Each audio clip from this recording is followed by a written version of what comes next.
Entre féminin et masculin, nous sommes à la recherche de l'équilibre, de la clé du bonheur et de la paix. Ils s'harmonisent, se mutualisent, s'élèvent ensemble. Pour débuter, posons-nous la question de comment nous les incarnons dans notre vie intérieure. Quel équilibre règne entre mon masculin et mon féminin? Approfondissons. En tant que femme, quel équilibre je puise dans le masculin sacré? En tant qu'homme, quel équilibre je puise dans le féminin sacré? En tournant la question ainsi, je suis dans la conscience que ces polarités vivent en moi. M'amputer de l'une ou l'autre revient à me faire violence. Le monde extérieur est en crise autour de cette question de féminin et de masculin. On crie au grand retour du féminisme. Le non-genre s'est invité au débat. Les hommes subissent à leur tour les diktats de la beauté et de l'agressivité revendiquée. La terre se consume de nos excès.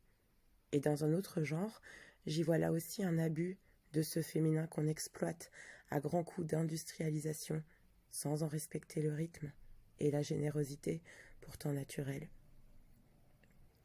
Le masculin doit respecter la vulnérabilité et le rythme naturel du féminin, au lieu de lui opposer sa productivité à tout prix. Et la créativité du féminin doit s'appuyer sur les forces de réalisation du masculin sacré.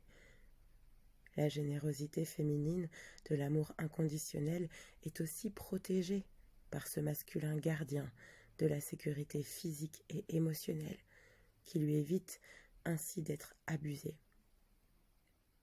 Nous sommes les deux faces d'une même pièce.